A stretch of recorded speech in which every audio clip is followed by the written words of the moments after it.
पर बिखरे डिब्बे, डिब्बों के सामने मीडिया के कैमरे, कैमरे के सामने पश्चिम बंगाल की मुख्यमंत्री ममता बनर्जी और देश के रेल मंत्री अश्विनी वैष्णव, जिनके बीच विवाद इस बात का हो रहा कि कितने यात्रियों ने जान गंवा दी। जिस जगह ट्रेन हादसे के बाद शवों की गिनती पर सियासत शुरू होती है, जहां दावा किया जाता है कि 500 लोगों की मौत हुई या 200 से ज्यादा, वहां अभी बात सिर्फ ये होनी चाहिए कि एक भी मौत किसी यात्री की देश में क्यों हुई। वहां इस सवाल का जवाब सबसे पहले जानना है कि आखिर हादसा क्यों हुआ। वो हादसा जिसकी रिपोर्ट दिखाने के लिए पहुंचे आज तक संवाददाता ऋतिक मंडल जब कोरोमंडल एक्सप्रेस के भीतर दाखिल होते हैं, ट्रेन के भीतर घुसकर आर पार हो चुके रेलवे ट्रैक का हिस्सा दिखाते हैं और बताते हैं कि कैसे जिंदगी को चीरकर मौत दाखिल हुई होगी।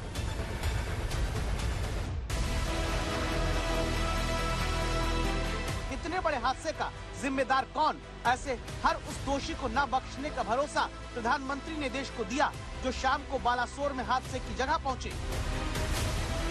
प्रधानमंत्री जिस हादसे को विचलित कर देने वाला बताते हैं, उसके कारणों, बचाव के काम को और यात्रियों की स्थिति के विषय में यहाँ पर पूछते हैं। कुछ देर बाद वो फोन पर कैबिनेट सेक्रेटरी और स्वास्थ्य मंत्री से बात करते हुए दिखते हैं। इस बात की तस्दीक प्रधानमंत्री करते हैं कि मृतकों के परिजनों, पीड़ितों और घायलों को किसी भी हालत में अब कोई परेशानी, समस्या न आने पाए। प्रधानमंत्री इसके बाद अस्पताल में जाकर हादसे में जख्मी हुए यात्रियों से मिलते हैं, लेकिन इससे भी ज्यादा अहम तस्वीर देखने के लिए आपको दिल्ली चलना होगा।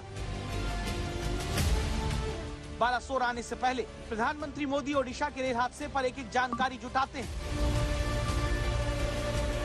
इन तस्वीरों पर गौर करिए। घटना स्थल का रेलवे ट्रैक मैप जो प्रधानमंत्री को दिखाया जाता है, इसी मैप से आपको देश में एक नहीं, दो नहीं, 3 ट्रेन के हादसे की पूरी कहानी पता चलती है कि आखिर हादसा हुआ कैसे। प्रधानमंत्री को जो ट्रैक मैप दिखाया जा रहा, इसमें 4 ट्रैक लाइन दिख रही। लाल रंग की 2 लाइन ऊपर नीचे, जिन्हें लूप लाइन कहते हैं, और बीच में जो 2 पीले रंग की लाइन दिख रही, वो एक अप लाइन है, एक डाउन लाइन है।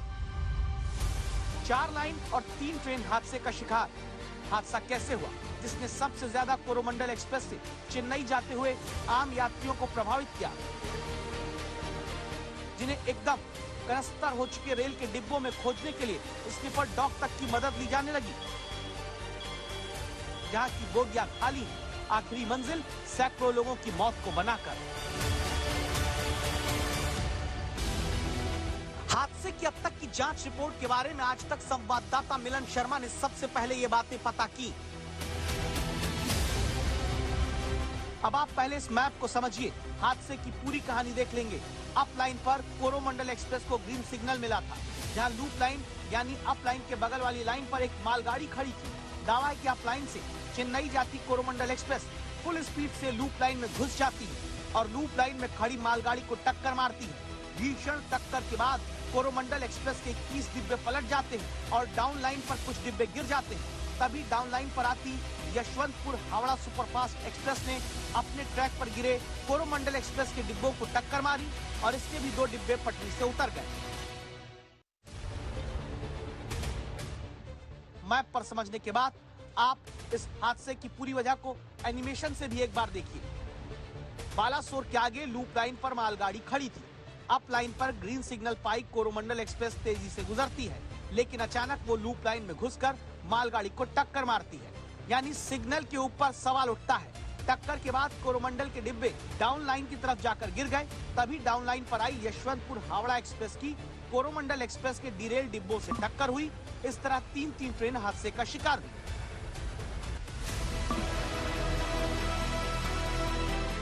अब आपके मन में सवाल होगा, देश में पटरी से ट्रेन के डिब्बे तो पहले भी उतरते रहे, फिर मौत का आंकड़ा इतना ज्यादा इस बार कैसे हुआ?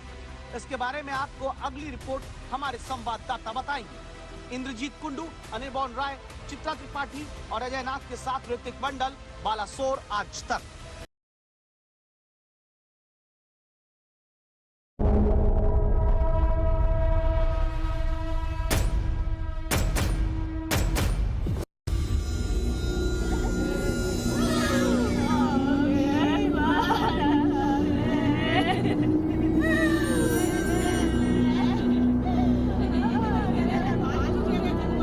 but the cause of the accident has been identified and the people responsible have been identified.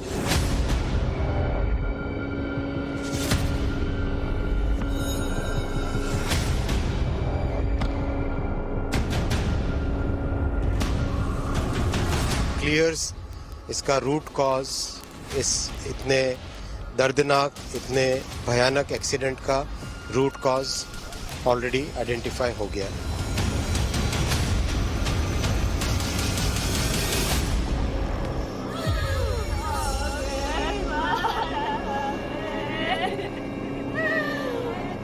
Electronic interlocking की बात है।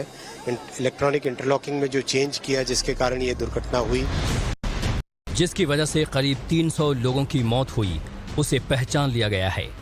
बालासोर का मुजरिम कौन है ये पता चल गया है, जिसकी वजह से 1000 लोग घायल हुए, उसे आइडेंटिफाई कर लिया गया है। जो सवाल पिछले 48 घंटे से लोगों को परेशान कर रहा था कि ये हादसा है या साजिश, उसका जवाब मिल गया है। बालासोर में जो कुछ हुआ उसे सिर्फ एक हादसा नहीं कहा जा सकता, बल्कि इसके पीछे एक बहुत बड़ी वजह थी, जिसकी वजह से प्रधानमंत्री को ऑन लोकेशन आना पड़ा। ये बड़ा हादसा था जिसकी वजह से पीएम को इन्वेस्टिगेशन रिपोर्ट खुद देखनी पड़ी। अब यही बात रेल मंत्री अश्विनी वैष्णव भी कह रहे हैं। ये विषय अलग है। इस विषय में पॉइंट मशीन की बात है, इलेक्ट्रॉनिक इंटरलॉकिंग की बात है।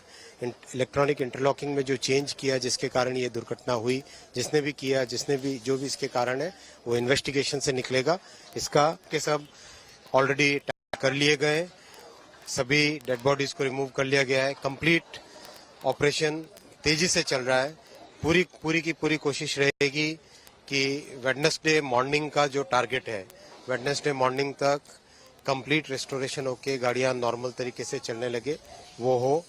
इंक्वायरी भी कंप्लीट कर ली गई है, तो जो कमिश्नर रेल सेफ्टी है वो अपनी इंक्वायरी रिपोर्ट जल्दी से जल्दी देंगे। जैसे इंक्वायरी रिपोर्ट होगी सारे तथ्य पता चलेंगे, लेकिन एकदम क्लियर्स इसका रूट कॉज, इस इतने दर्दनाक, इतने भयानक एक्सीडेंट का रूट कॉज ऑलरेडी आइडेंटिफाई हो गया है।